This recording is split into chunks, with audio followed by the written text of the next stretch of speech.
So the way that this process works in civil and environmental engineering is that Fizzy is going to go ahead and do her presentation of her dissertation defense.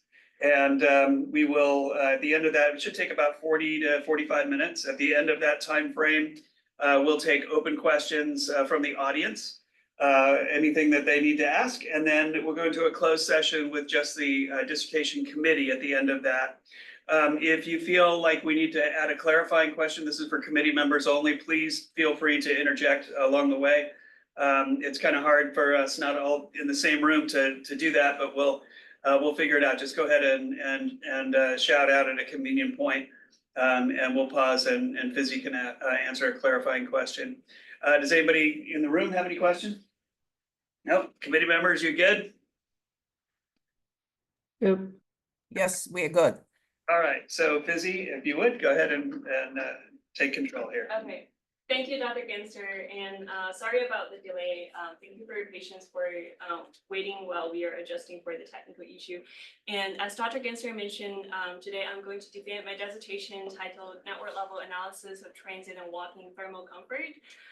So I have been thinking about how to start this presentation until this afternoon. I was trying to go to Papa John's for lunch, and I walked out of this door at SEB, and I walked trying to make my way to Papa John's until I was in the middle of that biological cluster, and I found myself in the suit, pretty exhausted, and I am at least 10 minutes away from Papa John's, and I'm at least 10 minutes away from the original location. So I found myself in the middle of it, don't know where to go. So this, I think, is a great example for why I'm doing this study. I have been thinking about this for a while, and so today I'm going to talk about 4 objectives, 3 analytical modules, and 2 case studies.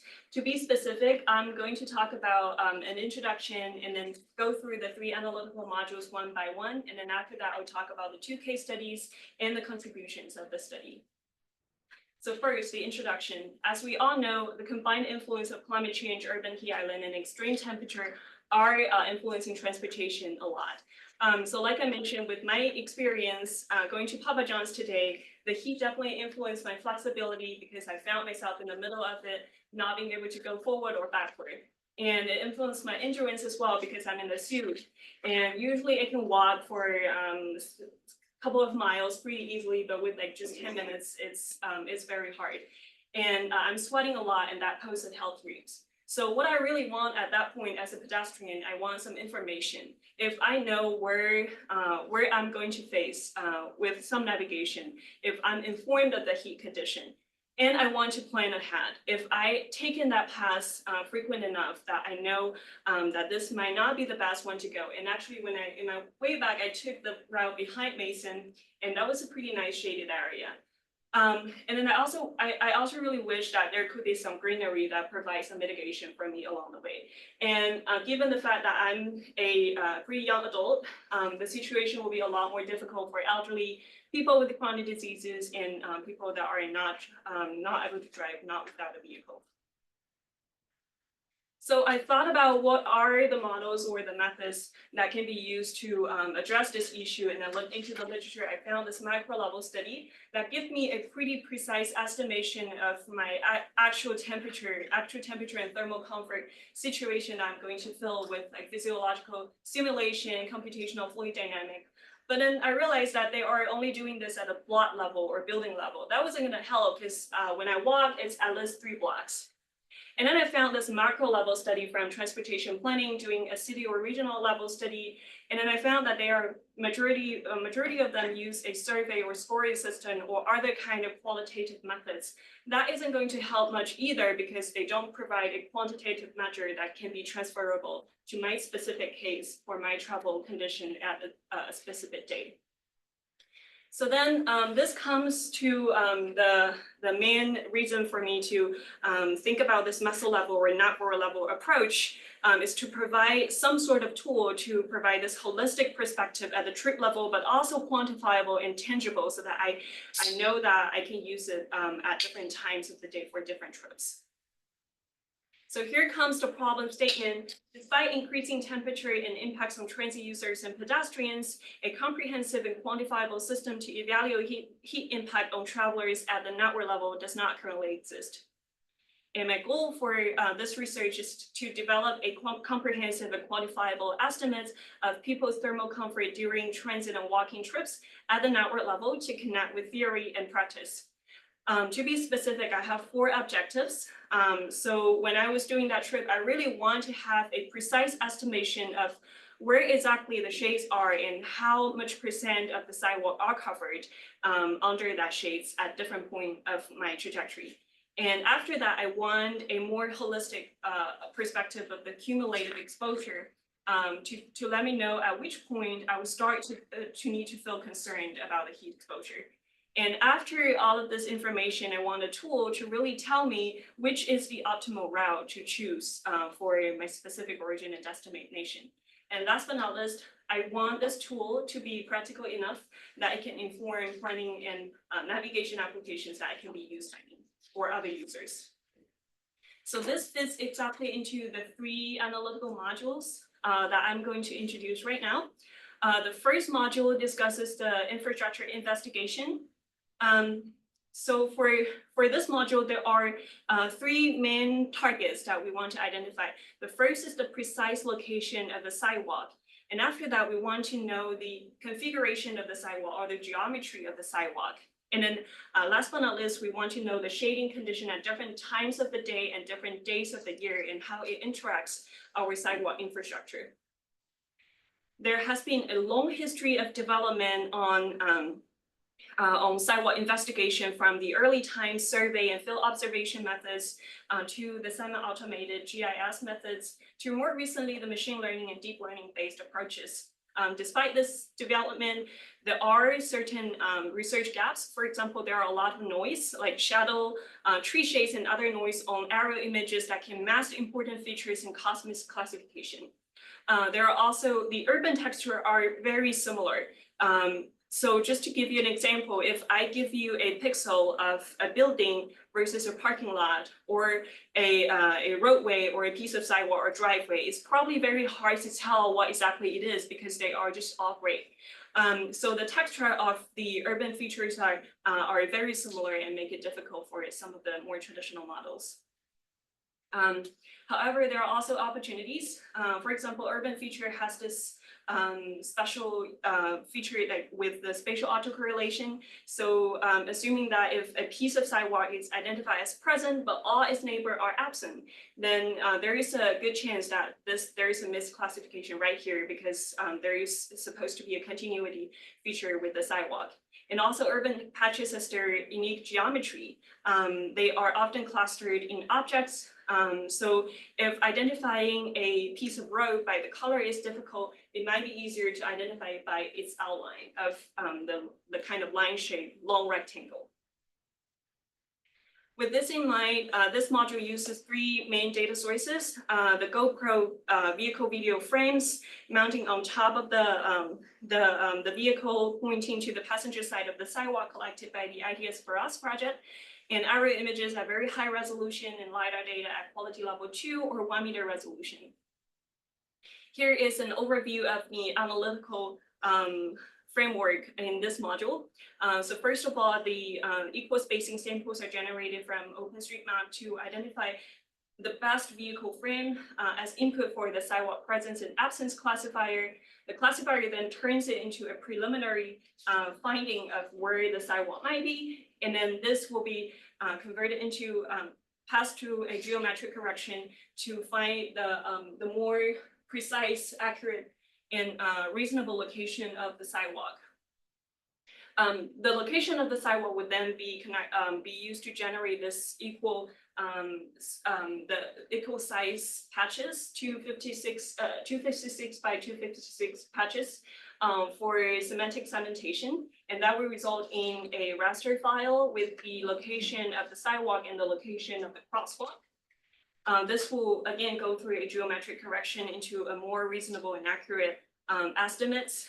And then on the other line at the very bottom, I used the LiDAR data to create this object based segmentation, basically cluster the urban pixels into patches, and then use a random forest classifier to identify which land cover type is associated with each object, and then pass it through a height and shadow calculator to get information about each infrastructure element, how much percent of shadow it is covered at different times of the day and different days of the year. So this becomes 5 main sections of analysis. So first, the sidewalk presence and absence classifier use a pretty classic neural network. So one thing that I do want to mention is that although this study primarily used the ITS for us project input, I do recognize that not every location or every study has the luxury to use such high resolution data. So I do provide another alternative script for using Google or Microsoft Bing images. The test accuracy for this model is 0.84 with after geometric correction, it becomes 0.93 to 96. Sidewalk delineation use a somewhat more complicated approach called the fully convolutional neural network. Is optimized for semantic segmentation for urban features with considerations of texture and multiple scales. I customized it a little bit to include this dual output settings so that it can integrate shadow removal as part of the semantic segmentation model to enhance the model performance. But note that shadow detection is significantly downweight by 0.1 to optimize for segmentation only. And this model has a test accuracy of 0.67 with after geometric correction, it becomes 0.72.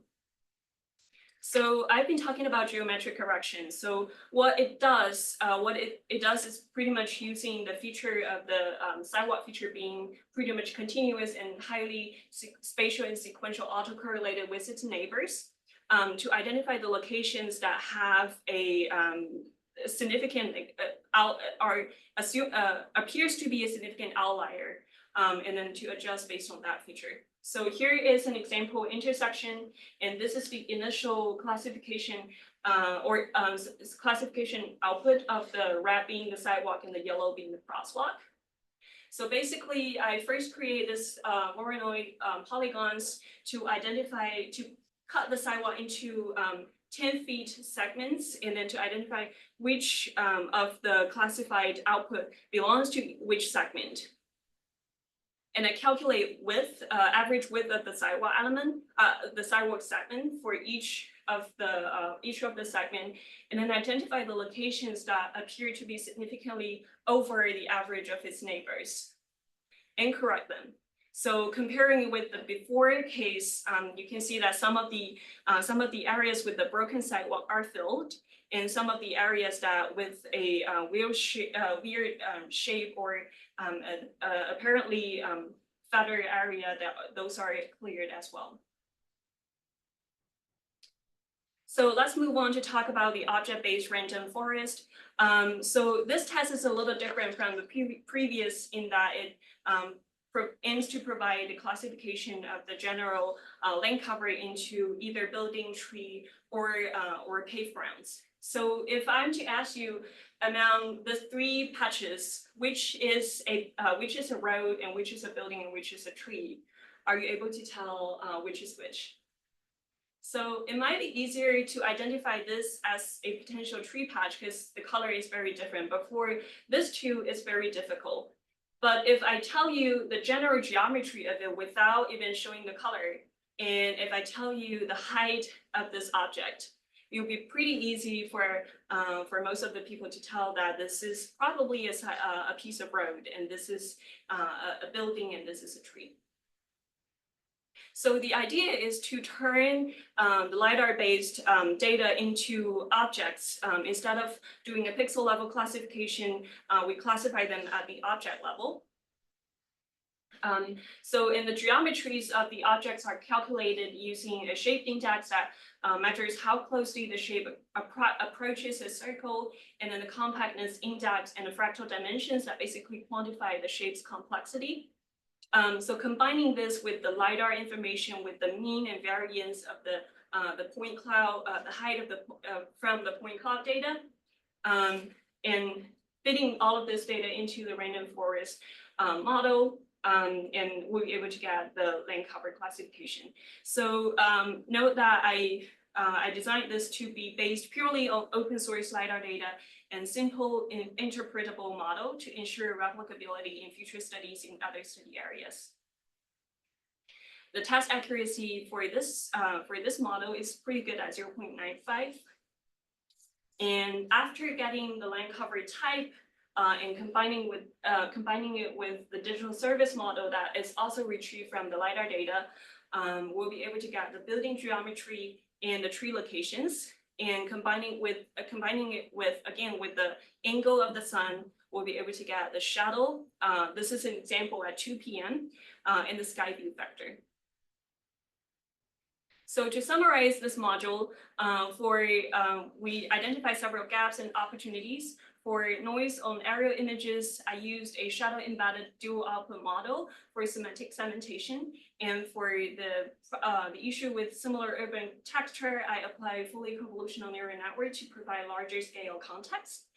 I also adopted geometric correction based on spatial autocorrelation features of the urban feature targets. And I also make use of the geometry of urban patches to calculate this geometric indices to assist classification at the object level. So at the end of this module, we get this sidewalk locations, configurations, and shading conditions that we need for the second module of the analysis. So here comes the second module, thermal comfort and cumulative exposure calculation. When we talk about cumulative exposure, the first thing we think about is temperature, but temperature readings are very far away from cumulative exposure. First of all, the temperature has to be spatially extrapolated because some studies have found that there is at least 13.7 degree Fahrenheit of disparity spatially even for different areas within the city. And this disparity occurs at two levels, at the landscape level due to the changes in land cover in impervious surfaces, and at the neighborhood scale due to the tunnel effect and the wind ventilation. After even if we get the spatial extrapolation of the temperature, it does not equal to the thermal comfort because there are other factors like humidity and wind speed that need to be taken into considerations. Over the past few decades, there are over 150 thermal comfort indicators proposed. And this will be combined with the metabolic rate of the physical activity or physical condition of the traveler themselves. There are over 50 different experiments to quantify metabolic rate for almost 500 different types of activities at least in the literature. And combining these two together, finally we'll get a measurement for heat stress, which will finally be able to tell the cumulative exposure. This step is also pretty widely studied by at least 5 disciplines, including epidemiologists and sports science.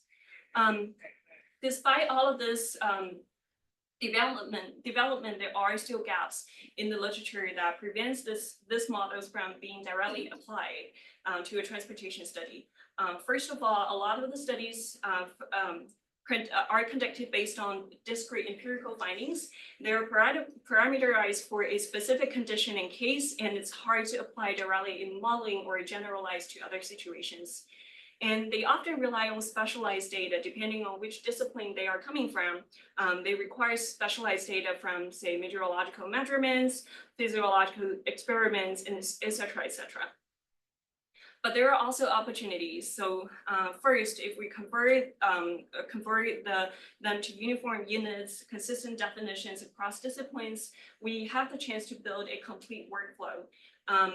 And then there is also opportunity for integration with transportation, considering the specific behavior and data formats.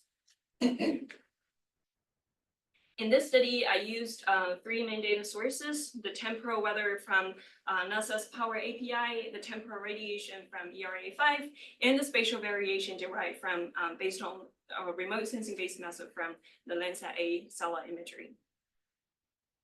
So this is the overall of the analysis in this module. So basically from the temperature readings, it goes through a spatial extrapolation to get the spatially explicit temperature over the study area. And then it's passed through a thermal comfort calculator to get the thermal comfort at the landscape level. At the neighborhood level, this is calculated directly from through the mean radiant temperature. Combining the landscape level and neighborhood level thermal comfort, we'll be able to get the combined landscape and neighborhood level thermal comfort or heat index. And with the detailed trip information, like the second by second location of the trajectory, which we'll talk about in the next module, we'll be able to tell for each trip what kind of temperature condition is someone experiencing at every specific location or moment of their trip.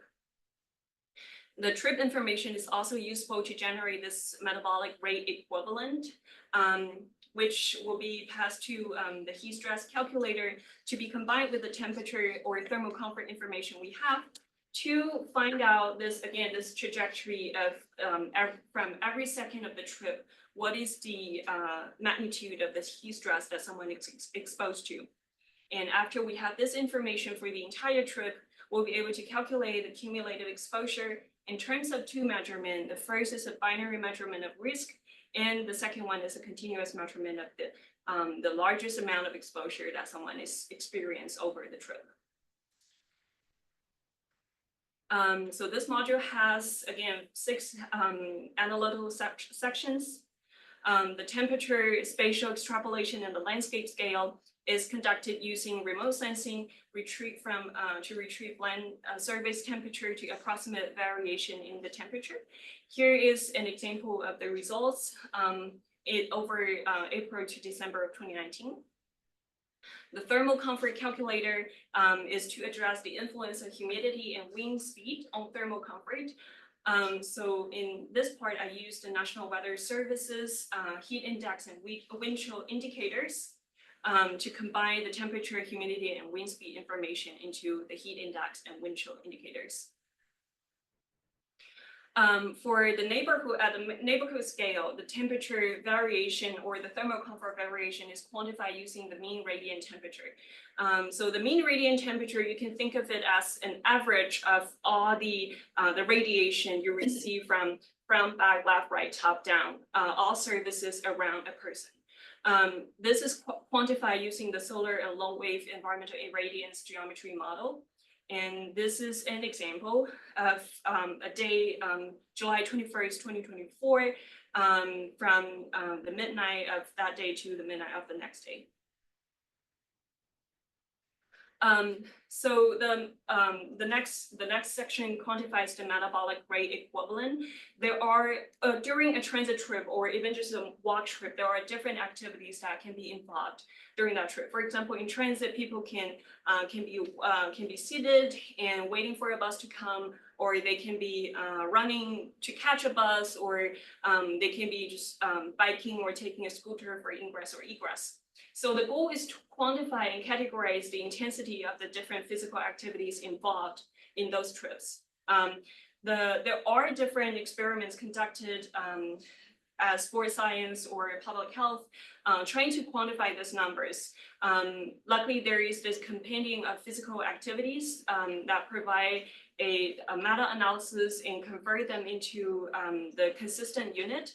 This study is funded by it's conducted by 4 NIH-led research centers and has been pretty widely used and cited by over 20,000 different papers. And basically, the goal for this module is to convert the activity and the condition into a metabolic rate equivalent, and then to classify them into one of these intensity types. Finally, here comes the fun part about calculating the heat stress. So after we have the thermal comfort and we know the physical activity, we can approximate the heat stress of a traveler using the National Institute of Occupational Safety and Health's work rest schedule. So here are two examples. If for the traveler number one, they are involved in a pretty low physical activity level, like sitting comfortably waiting for a bus, and under a pretty low thermal comfort, versus a traveler number two who are biking towards their bus station at a pretty high temperature. Even if their exposure time is similar at 5 minutes, the time that it takes them to rest in order to restore to the pre-exposure level of physical health is different. So for this person in example one, they might only need to take a 1 minute break in an air-conditioned environment to restore their level, their energy back. But for this person, it might take them maybe 18 to 20 minutes. So this is, in my study, I call this a rest deficit. This is a quantified method in terms of time to understand how much heat stress is associated with the segment of the trip. So once we get, like I mentioned just now, once we get a plot of the heat stress over the entire trip at different point of the time, and the next step will be to calculate the overall at the trip level, whether or not we consider this as a trip that surpassed the risk standards by NIOSH, and whether what's the amount of exposure that we want to associate with this trip. So here, the risk is defined as the first location where a threshold is met for, like you said, like you can see in this pink area, for this to be considered a risky trip. And the exposure is quantified as the maximum value of exposure or of rest deficit that you ever accumulated throughout the entire trip. So the rest deficit is the same over this entire period until it starts to be restored under this trip, when the person is probably sitting safely in a air-conditioned environment. So this entire segment has the same highest exposure or rest deficit, and that's what we call the exposure level for traveler I during their trip J. Okay, so to summarize module 2, I successfully built this framework to go through, use open source data to go through temperature readings all the way to find accumulated exposure. For the challenge that was identified with discrete empirical findings, I used metadata-based and widely recognized standards to quantify thermal comfort and heat stress. And for the reliance on specialized data, I developed a workflow that is based completely on open source and easily retrievable data. And I connect some methods from across the disciplines to develop a complete workflow and make them integratable into transportation trip model with considerations of activity and trip trajectory. The third module talks about the sidewalk and transit routing. I'll skip this for a time. So currently, a lot of the transportation planning use the federally mandated travel demand modeling to understand their overall trip pattern and condition. So the travel demand modeling has 4 stages: trip generation, trip distribution, mode choice, and trip assignment. And mode choice and trip assignment are mediated by the impedance function, which can be thought of as a friction factor, that if the most commonly used example is travel time. The longer the travel time, the higher the friction or impedance, and the lower the likelihood that you are going to go down that path. Despite the model being pretty mature and widely used and reliable, there are certain gaps in the model for some of the specific model applications. For example, the model provide pretty much lumped outputs due to the very large data set. Travel demand model typically don't report precise trajectory in the outputs. And therefore, it's hard to modify, because it's highly encapsulated, it's hard to modify the parameters used in the model, for example, impedance. And the model run can take several days, and it's pretty heavy weighted usually. To overcome these challenges, research team in Georgia Tech developed this transport simulation family. And today I'm going to focus on the transit scene and sidewalk scene of the model.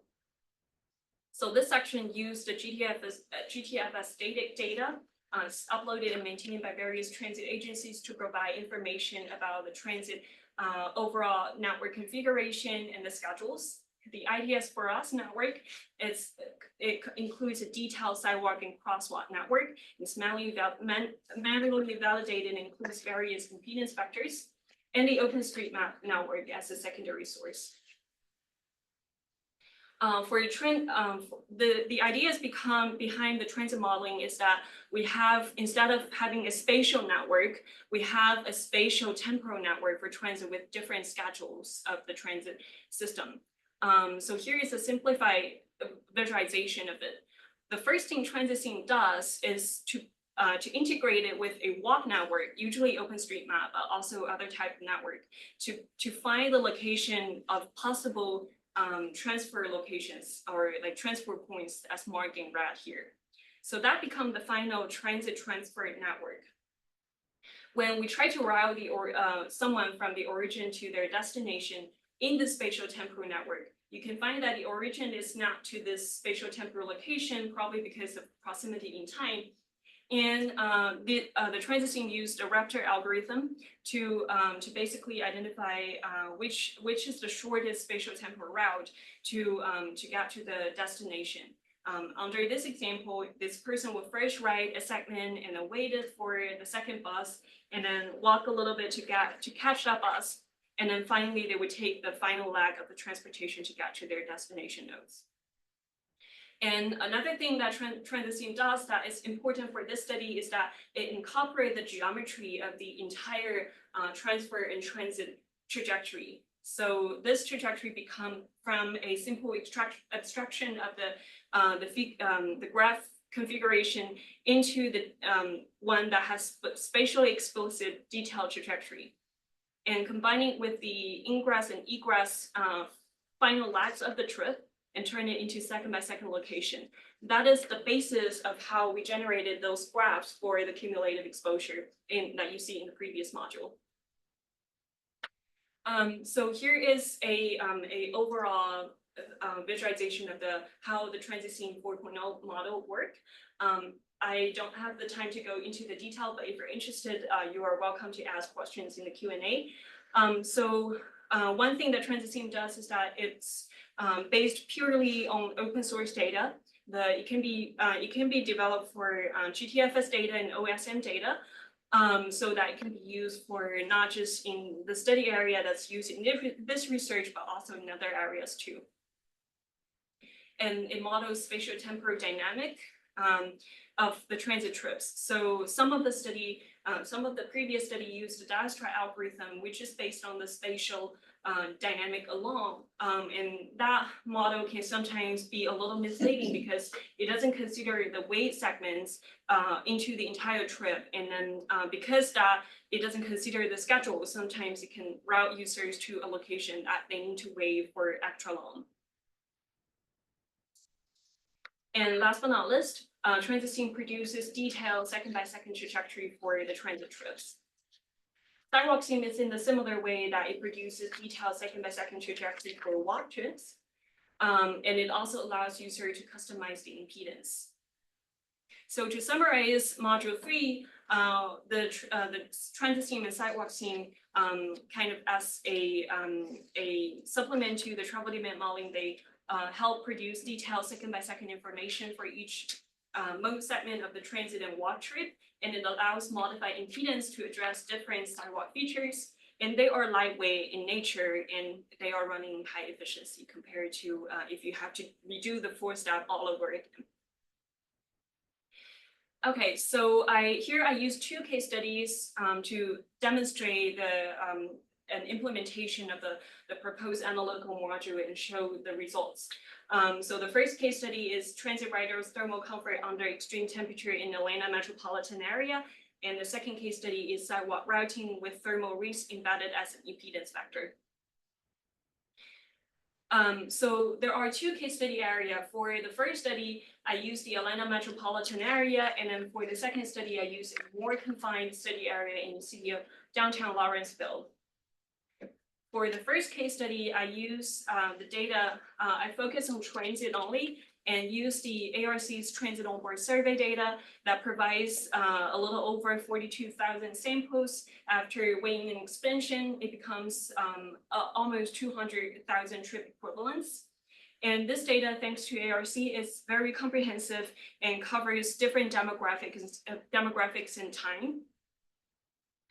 For the smaller study area, it focuses on walk trip alone. And instead of using any survey data, I use 18 sample trips generated based on reasonable origin destination. For example, going from a civic center to a grocery store. And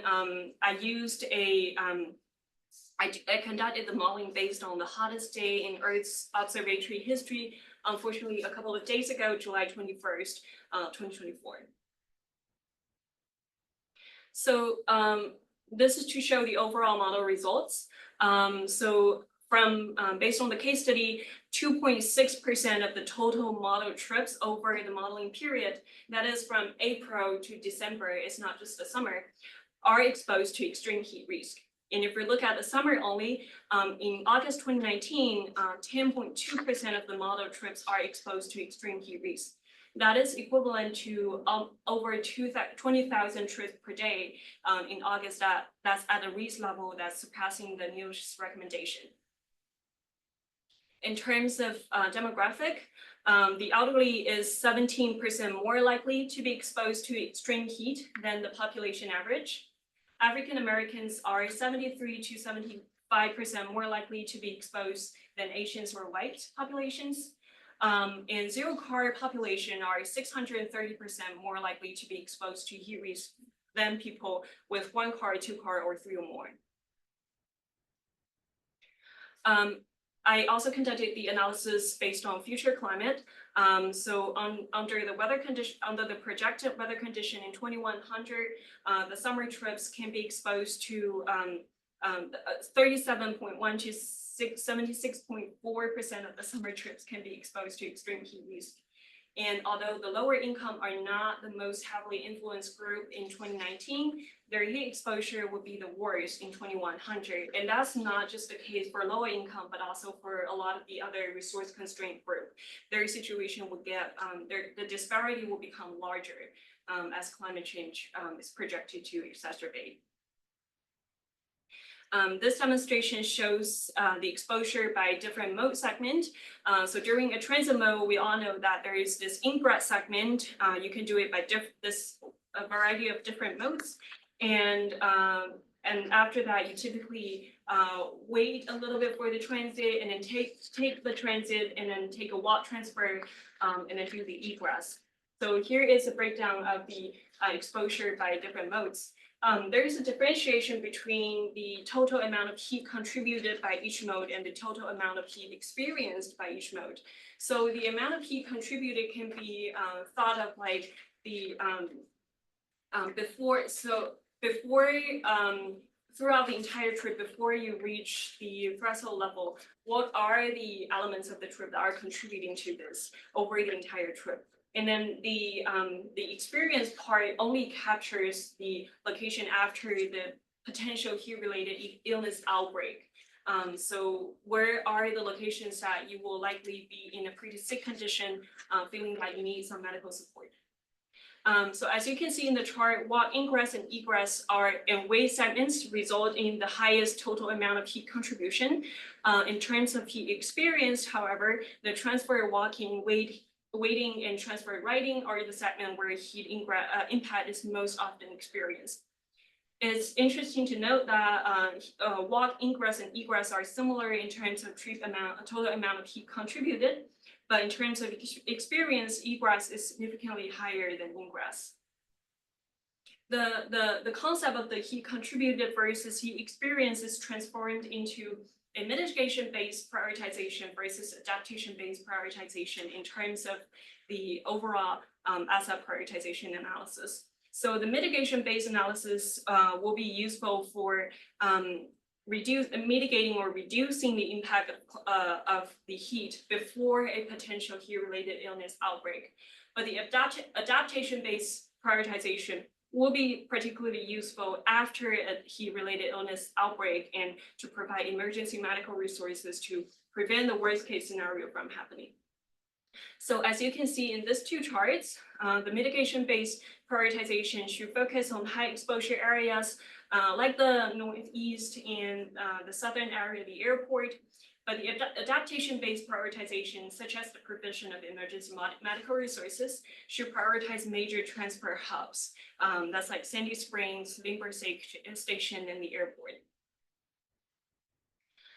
In terms of the analysis at the more confined study area for walking only, this chart is showing the total amount of travel time, impedance travel time equivalence. That's travel time plus the rest deficit over for this total 18 trips at different time, assuming that they are conducted at different time of the day and for this different populations. So for people with different conditions, with no disability, some disability, or people who are low vision, and people who are manual wheelchair user, et cetera, et cetera.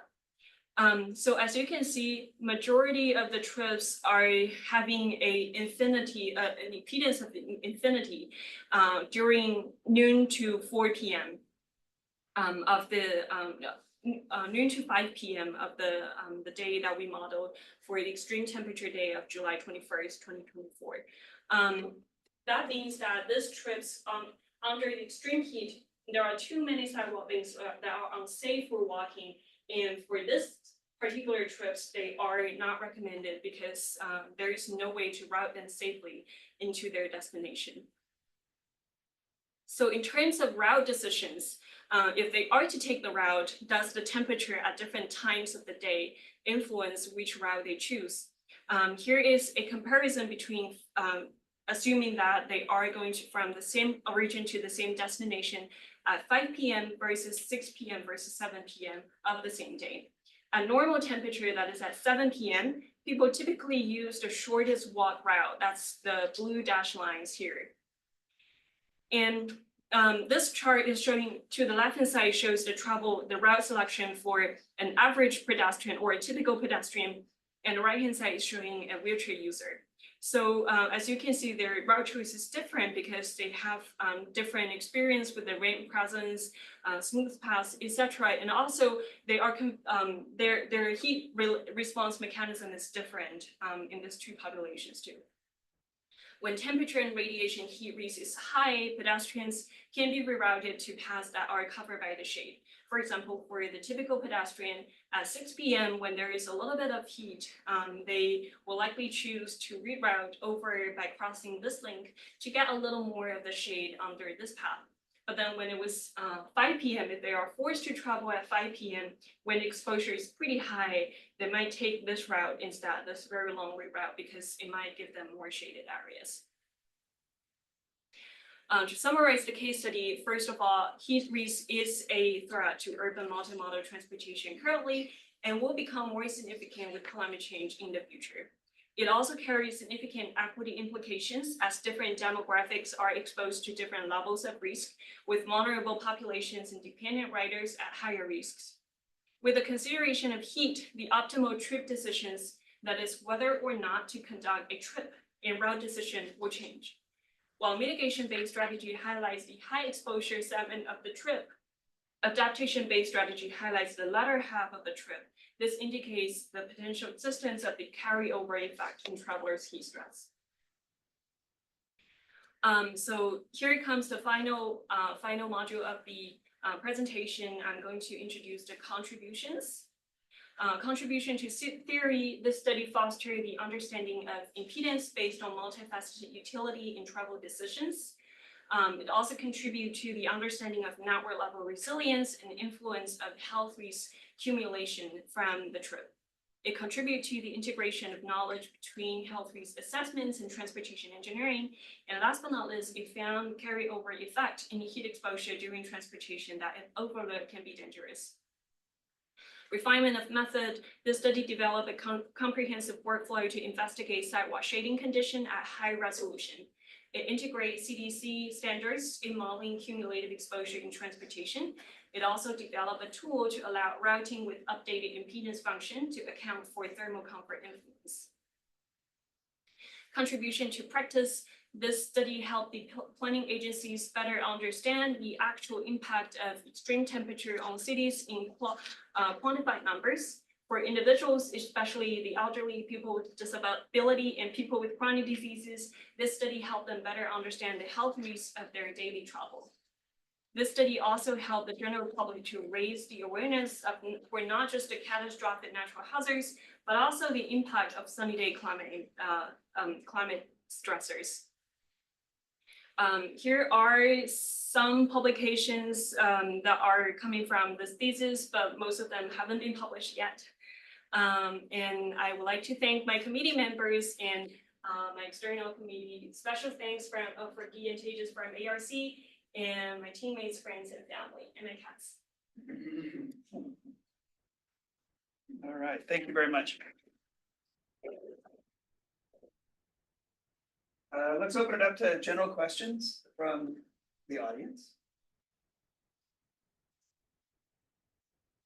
I have two questions. The first is about the nonlinear cumulative effect that you found. This is not my area of work, so I don't know much about this. Was your work the first to actually introduce this like nonlinear cumulative effect of exposure?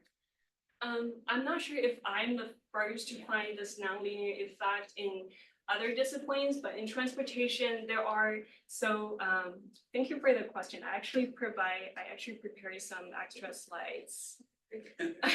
This was not a planting question. But I need to look for it. Oh, are you seeing my face? Let me share my screen again so you don't have to see my face.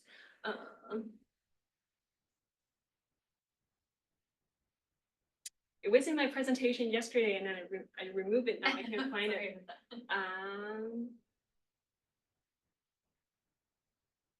Oh, anyway, so I did a comparison. So I was talking about the micro level versus macro level studies, but there are actually some meso level studies that are already proposed recently, 2023 and 2024. I didn't include it in the literature review because I don't have enough time for the presentation. But those studies, there are some gaps with them too, because a lot of them use, like I mentioned with the Dijkstra algorithm, they use the spatial network that don't account for the waiting segment, which are pretty significant for transit trips.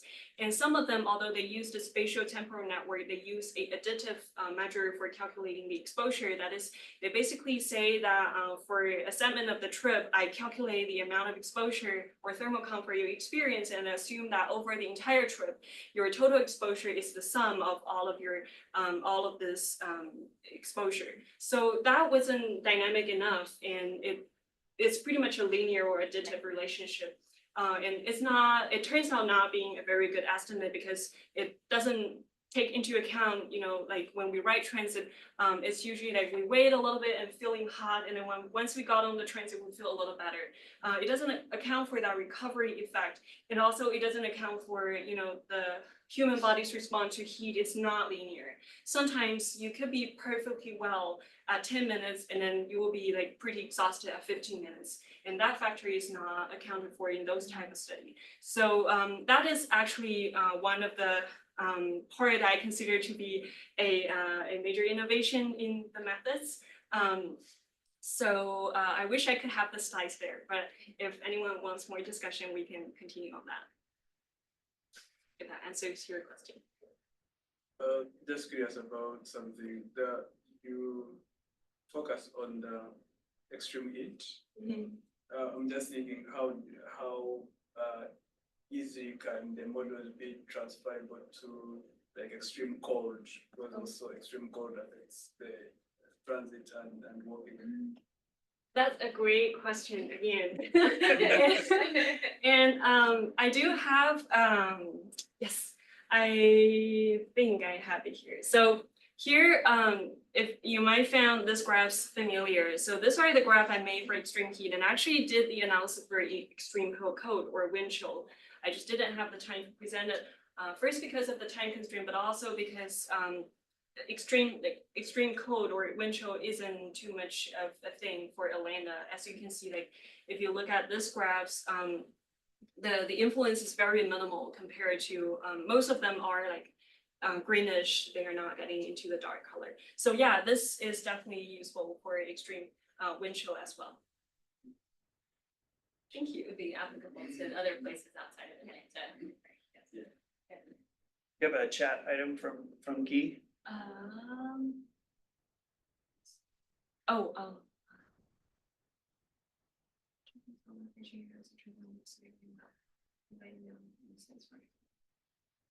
Thank you, Guy. Guy gave me an A+. How about we have, okay. Do we have more questions from the audience online?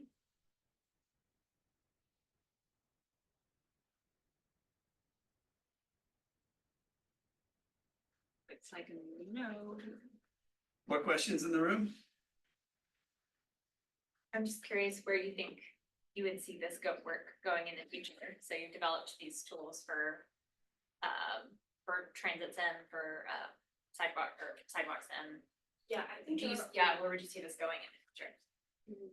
I think there are a lot more that can be done. So I really think this is just a starting point of building this framework, but there are a lot of pieces that can be built. For example,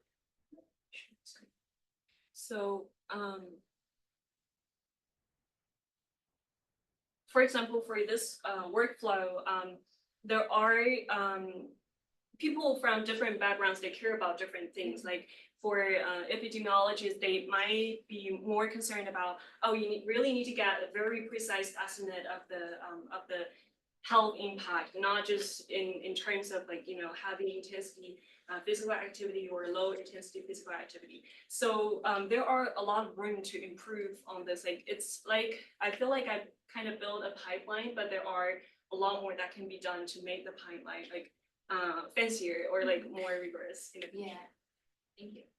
So let's go to general questions from committee members. You don't have to hold back. I'll go ahead and start the things that might be of interest to the audience.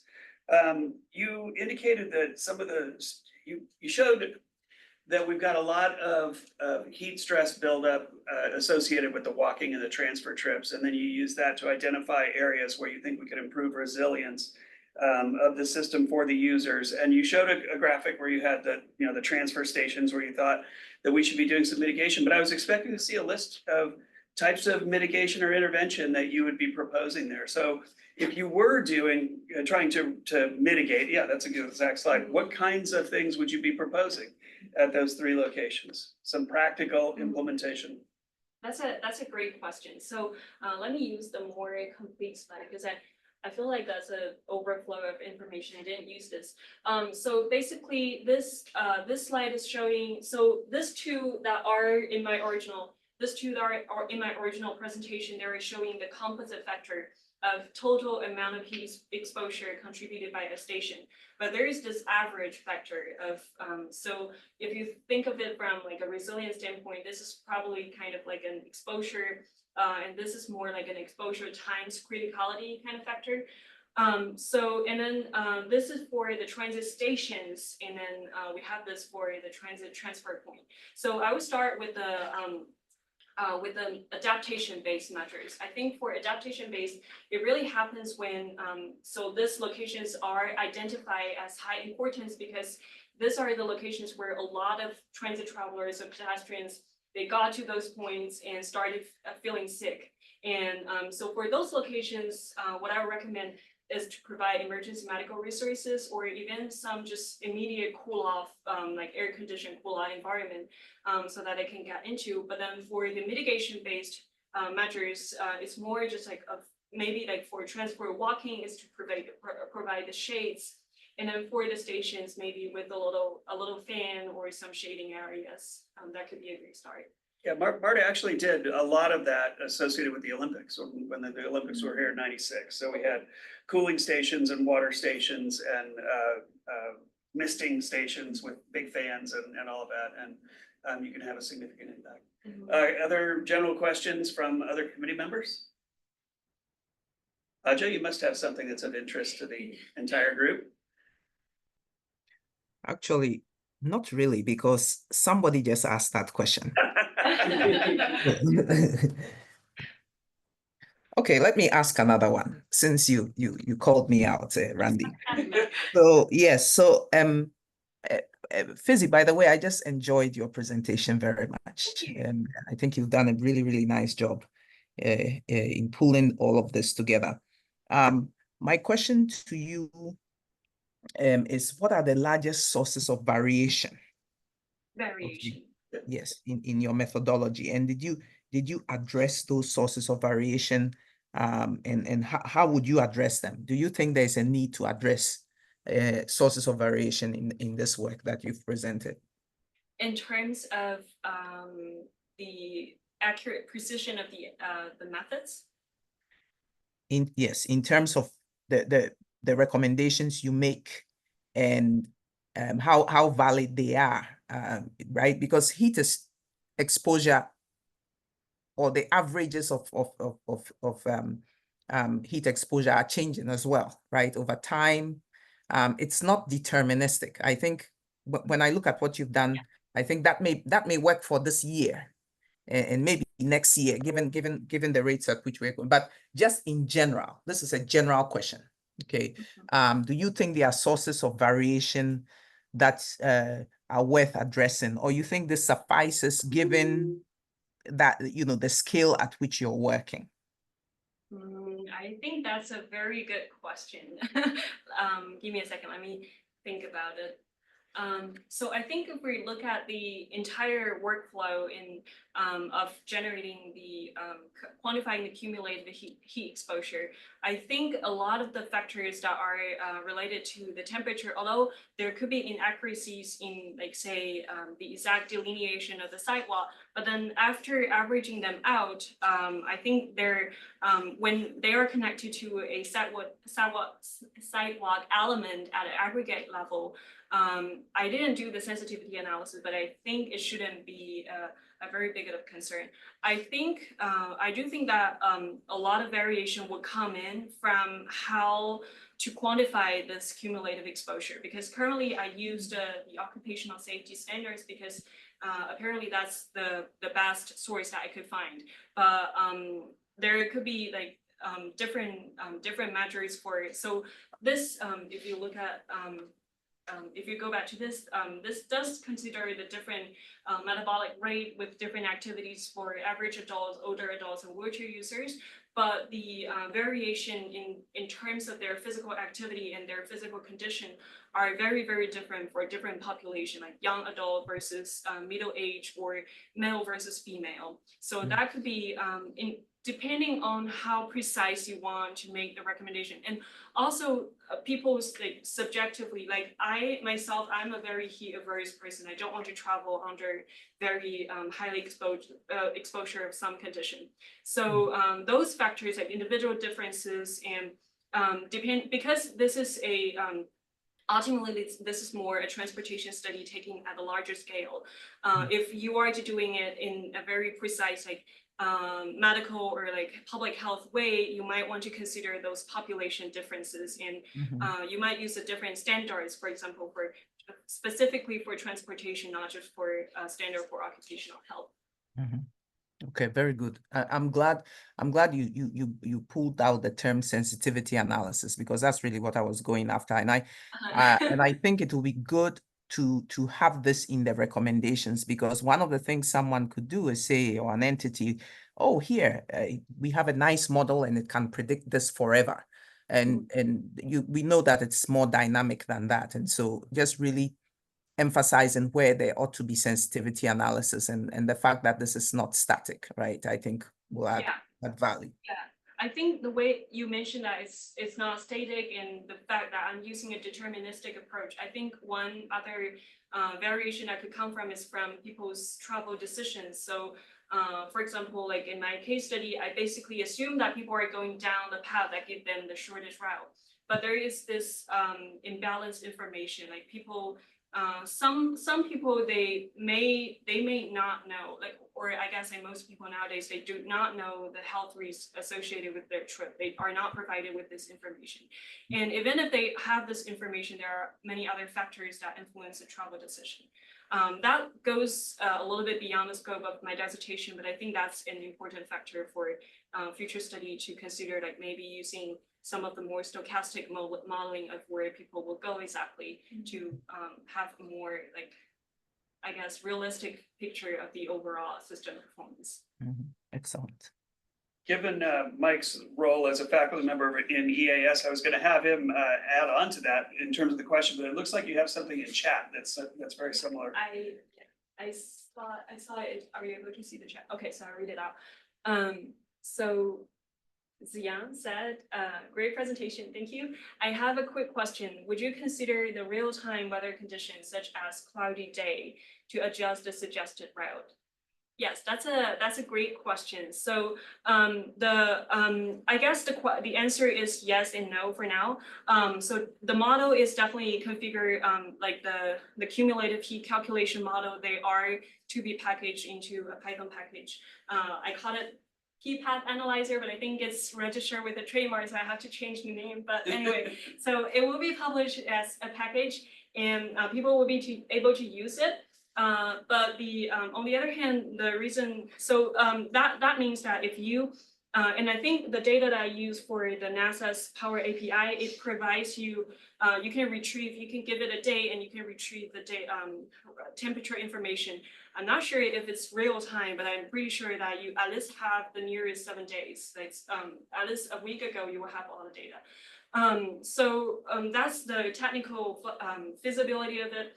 But then in terms of time, I do think that currently the model has to be a lot improved because the model does very high precision at modeling of the this very long pipeline, especially this area. I didn't talk about it in very detail, but it's pretty time consuming to using this model to generate from the shade to the shadow and then to the mean radiant temperature.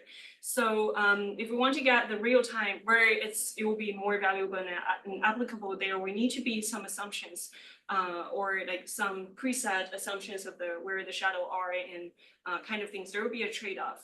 So with this precision, it could take a little bit of time, and that could probably run into the real value that we want it to be real time. If that answers your question. Are you saying that you can't calculate these in real time, but really would you need to? I mean, you know where the sun is at 2 p.m. on October 4th. And if you know the height of the trees and the canopy of the trees. So if we have some pre-assumptions, like, so this is part of the calculation of the mean radiant temperature, which take a little bit of time as well. So if we have this pre-assumption for shadow and sky view factor and that kind of thing, then maybe it will be feasible. I mean, that would clearly have to change over time. Yeah. But other questions from committee members of the audience? Hi, this is Danfei. Hello.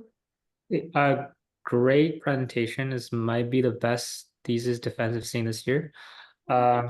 So my question is, it's a general question. So you've used a lot of kind of AI related tools, and there's all the sort of kind of buzz about foundation model, all of this like new capability. So if you have sort of a way to kind of wish for something that you want, like from the general AI community, what would that be? Like, what would be the most helpful tool that you can have from the AI or computer vision or NLP community? That's a great question. That's something I want to say as well. So thank you for the question, because I actually thought about this, and I think one of the biggest I would say barrier from this to get into the hand of the users, I will guess, is the process of getting the communication with the user. So from the model, it currently, like I kept saying, with this, it kind of assumed an average condition for average adults and average older adults. Even if it's older adults, it's still the average of the average and the average of the wheelchair users. It doesn't consider the specific conditions for each wheelchair user. I actually had a couple of interviews with some of the wheelchair user committees and with the Office of Disability Services in Georgia Tech. And that's the point when I learned that a survey isn't the way to go because there are just too many situations of different people dealing with different things. So a lot of, say, the wheelchair users, they also come with chronic diseases when they were born. And I think one particular case I remember is someone, they may not have the sensing for like we do as like average travelers. What they typically find is that they are in the middle of a trip and then they are not sweating, they're not feeling hot, and all of a sudden they just pass out. So those conditions are very different, and those conditions are different person by person. So this overall analytical framework, I would say it lay out a framework for you to adjust the parameters of what I guess we can predict for you, but then it really doesn't have that communication with the user, like to get the information from the user in a way that user understands. So you are not going to ask user, what's your metabolic rate? They are not going to answer that question. You have to ask them a couple of questions and then estimate it from the user based on diverse ways of expression or styles of communication the user have. And then one thing that's very important is also for the model to be able to tell the user what's the best suggestion for their trip. You know, sometimes if the model just say that, hey, this is your best trip given this condition, the user may or may not trust the results. So I think that two-way communication, that kind of the if in transportation, that kind of like first mile and last mile of that part of the analysis, I think those can be very valuable. But there are a lot of other locations where AI can come in, but this is the first one I thought because I've been thinking about it for a little. So if you're using those processes with the AI community to identify these things, how does that feed back into the model? What's the parameter that gets changed? Yeah, so it's probably in that impedance. So if currently the model, currently the impedance generation, basically it was, so it will first, the function will first update the impedance of travel time so basically instead of using the travel time, it uses a travel time plus the rest deficit. So I'm saying that your actual cost for this trip is not your walking cost, but your walking cost plus the time that you need to spend taking the rest. And for those parameters, they can be figured in different, like in new functions. Maybe there could be a cumulative, for people that are, you know, with like the example that I provided with people that may not know their actual condition, but like might just lost conscious in the middle of it. There could be a cap, like a highest amount of exposure that you can have for a trip, so that if the route, like the navigation app suggests this trip, and I found it that it's going to bring the user to beyond their limit, I just don't recommend this trip anymore. So that could be one of it. And then of course the impedance function itself can be adjusted in different ways. Okay. All right, we're at an hour and we've handled the questions from the audience. So I think we should all thank Fizzy one last time. And the committee members are going to hang on, and we'll ask all of the audience members to go ahead and leave. Thank you very much for coming.